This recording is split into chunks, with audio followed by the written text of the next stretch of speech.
It's time now for a look at the latest in local sports. In sports, the varsity girls basketball team in action last night in Savannah taking on Windsor Forest. Another big win for the Lady Jackets. The final score 41-20. Both the varsity teams back in action at home this Saturday as they'll host Brantley County at the Benny Ratliff Arena. Varsity girls game Saturday at 5. The varsity boys game gets underway at 6:30.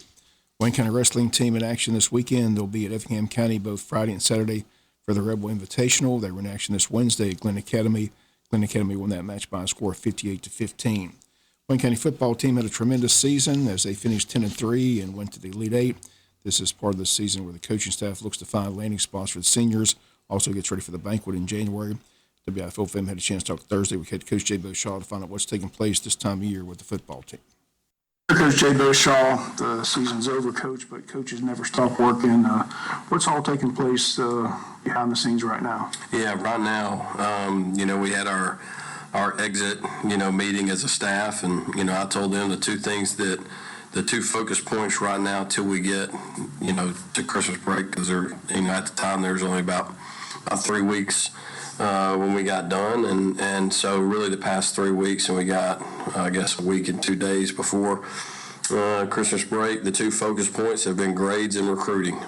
A lot of these recruiting fairs are going on right now, and we're trying to get our guys recognized and just pushed out as much as possible so their film can get evaluated. We can get them in front of as many eyes as possible.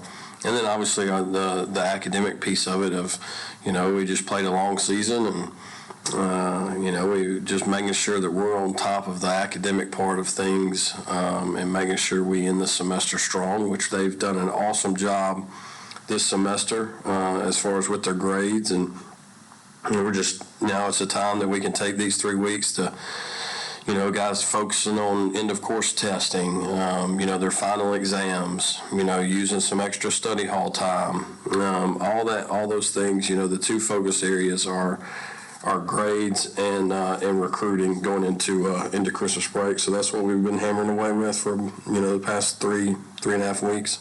Tremendous season. I'm just curious if you had a chance to sit back and reflect and reminisce on how well the team did. Yeah, I will.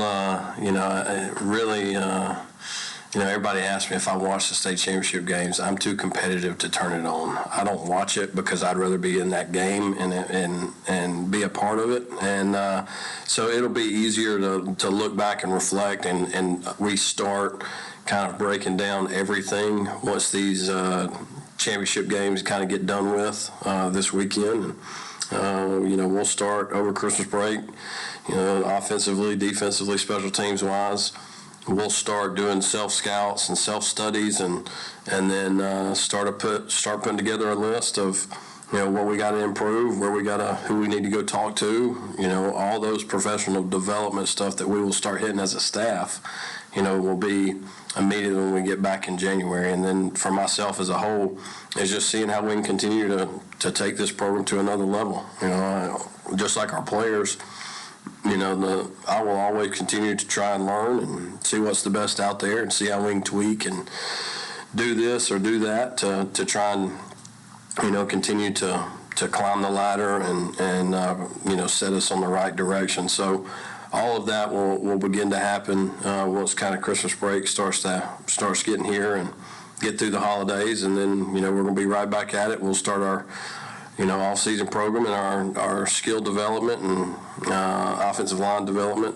When we start getting back, and the cycle will come back full round, and then have the banquet in January, and obviously have a time to recognize those seniors with that banquet. Okay, Coach, we wish you Merry Christmas and Happy New Year, and we'll see you at the first of the year.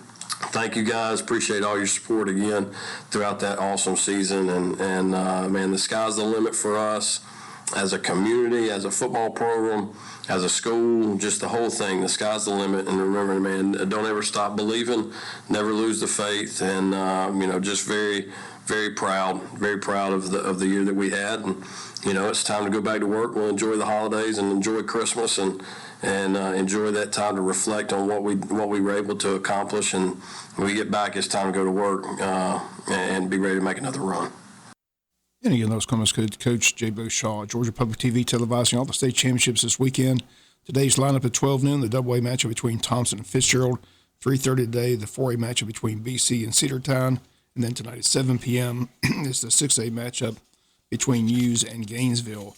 Saturday's lineup at 12 noon is the AAA game between Sandy Creek and Cedar Grove. 3:30 Saturday, the 5A matchup between Ware County and Warner Robins. And Saturday night at 7 p.m., the 7A matchup between Mill Creek and Carrollton. Games being played at the old Atlanta Braves Stadium, now at Georgia State Stadium in downtown Atlanta. Georgia quarterback Stetson Bennett, his family headed to New York this weekend for the announcement of the Heisman Trophy winner. 4 college quarterbacks will be on hand for the event. Stetson Bennett will be on hand with Ohio State quarterback C.J. Stroud, TCU's quarterback Max Duggan, and USC's quarterback Caleb Williams. The program will be televised by ESPN Saturday night at 8 p.m.